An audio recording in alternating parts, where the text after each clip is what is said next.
Madame la Présidente, Madame la rapporteure, chers collègues, je souhaiterais tout d'abord rappeler l'attachement de notre groupe et de notre famille politique à l'existence d'un service public fort au sein de notre paysage audiovisuel.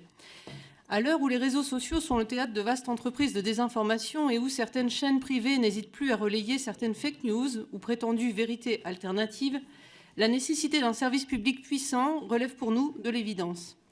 Je rejoins en cela les conclusions de notre collègue Céline Calvez lors de la remise de son rapport pour avis sur les crédits avances à l'audiovisuel public.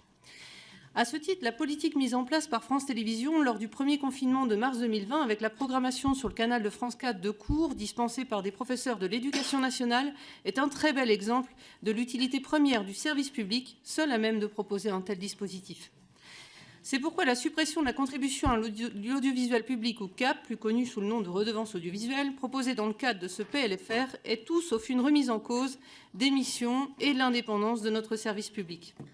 Cette suppression, elle est d'abord proposée au législateur en raison de sa caducité, liée notamment aux évolutions technologiques et aux changements de pratiques culturelles de nos compatriotes.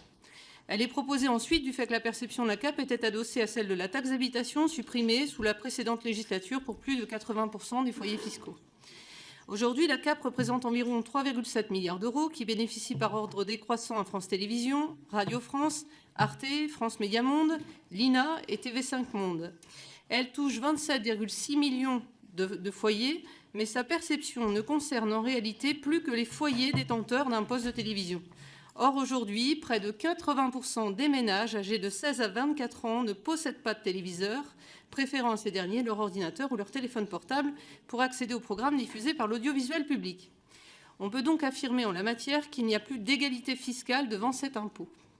Sauf à mettre en place des dispositifs de taxation par écran détenus par chaque utilisateur, le financement de l'audiovisuel public par perception d'une contribution sur la possession d'un téléviseur n'est donc en réalité plus adapté à notre époque.